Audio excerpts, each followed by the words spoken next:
तो दोस्तों, आज बात करेंगे श्री सत्यनारायण व्रत कथा की, जो कि इस कलयुग में बहुत ही फलदायी होता है। तो साथियों, आप लोग अपने घर पे या फिर पास पड़ोस में या कहीं रिश्तेदारी में देखा होगा, घर पे कोई भी मांगलिक कार्यक्रम होता है तो उसमें श्री सत्यनारायण व्रत कथा का आयोजन किया जाता है और उसमें लोग सुनते हैं और उसके बाद प्रसाद वितरण किया जाता है। तो साथियों, कभी आपने सोचा कि सत्यनारायण व्रत कथा क्यों सुनते हैं या इसको सुनने से क्या फल की प्राप्ति होती है? तो कोई बात नहीं साथियों, अगर आप नहीं जानते कि श्री सत्यनारायण व्रत कथा क्यों सुनते हैं या उससे क्या लाभ होता है, तो बने रहिएगा वीडियो के अंत तक। आज आप जानेंगे इस वीडियो में कि श्री सत्यनारायण व्रत कथा क्यों सुना जाता है एवं उससे क्या लाभ होता है। मेरे प्यारे साथियों, इसके लिए हमारे एक दर्शक बंधु का कमेंट आया था कि इस पे एक वीडियो बनाया जाए, तो ये वीडियो उनके लिए समर्पित है। तो साथियों, चलिए बात करते हैं। श्री सत्यनारायण भगवान की कथा लोक में प्रचलित है। हिंदू धर्म के अनुसार साथियों, सबसे प्रतिष्ठित व्रत कथा के रूप में भगवान विष्णु के सत्य रूप की ही सत्यनारायण व्रत कथा की जाती है। तो मेरे प्यारे साथियों, ये तो आप लोगों के समझ में आ ही गया होगा कि भगवान श्री हरि विष्णु जी के रूप को ही श्री सत्यनारायण व्रत कथा के रूप में पूजा जाता है। तो कुछ लोग मनौती पूरा होने पर और कुछ अन्य नियमित रूप से इस कथा का आयोजन करते हैं। तो श्री सत्यनारायण व्रत कथा के दो भाग हैं साथियों। पहला व्रत पूजा एवं दूसरा कथा।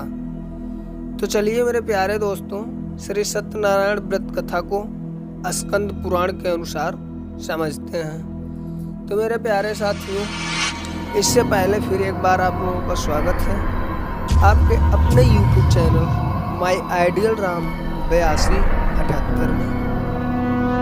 तो दोस्तों, यदि आप लोग चैनल पे नए हैं तो चैनल को तुरंत सब्सक्राइब करें ताकि अपने सनातन धर्म से जुड़ा पौराणिक कथा आप लोगों तक पहुंच सके।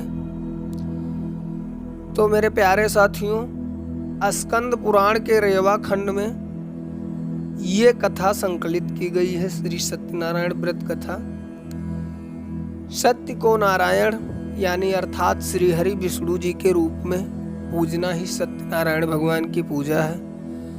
इसका दूसरा अर्थ यह है कि संसार में एकमात्र भगवान नारायण ही सत्य हैं, बाकी सब माया है।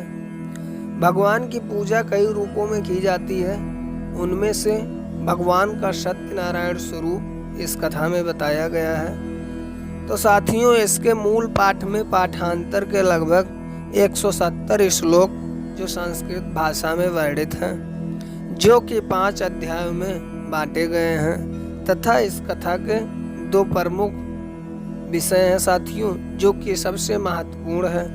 जिनमें से पहला होता है संकल्प। आप जो कथा कर रहे हैं उसमें क्या संकल्प ले रहे हैं, इस संकल्प को ना भूलें। और दूसरा जो होता है साथियों, वो है प्रसाद का अपमान।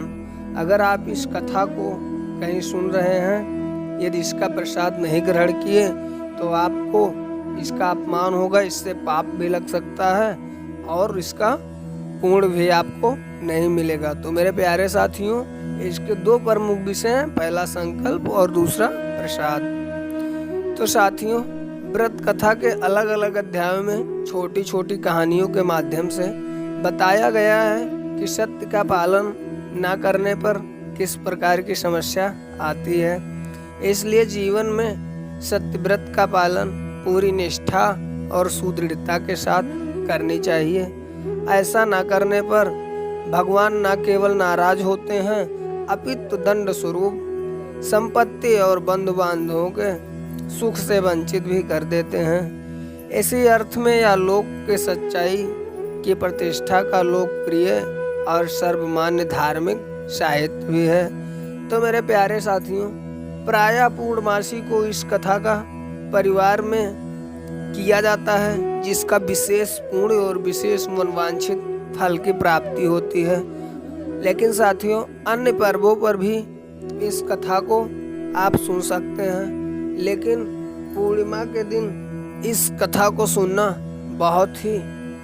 बहुत ही पुनीत माना गया है।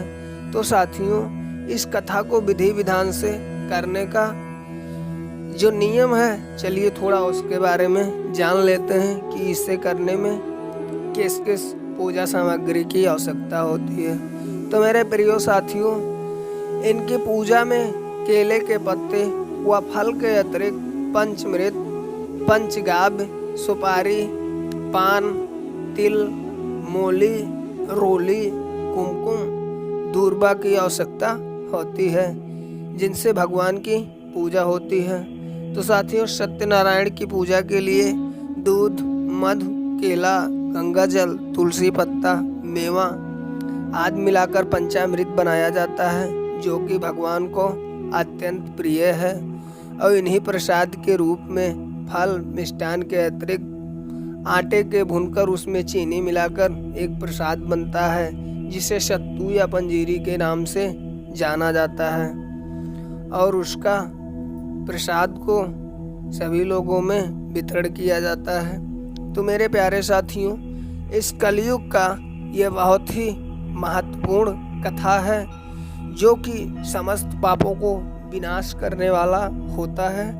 तो साथियों, आप सभी लोगों ने सत्यनारायण व्रत कथा जरूर सुनी होगी या देखा होगा।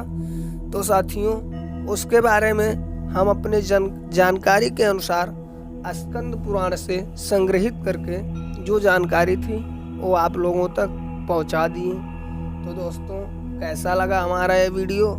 लाइक, शेयर और कमेंट करके हमें बताएं। तो साथियों, फिर एक बार आप लोगों से अनुरोध है, यदि आप चैनल को सब्सक्राइब नहीं किए हैं तो चैनल को तुरंत सब्सक्राइब कर दें, ताकि ऐसा ही जानकारी वाला वीडियो आप लोगों तक पहुंचता रहे। तो साथियों, मिलते हैं फिर एक अगले वीडियो के साथ। तब तक देखते रहिए आपका अपना YouTube channel my ideal Ram 8278। तो जय श्री हरि मित्रों, हर हर महादेव।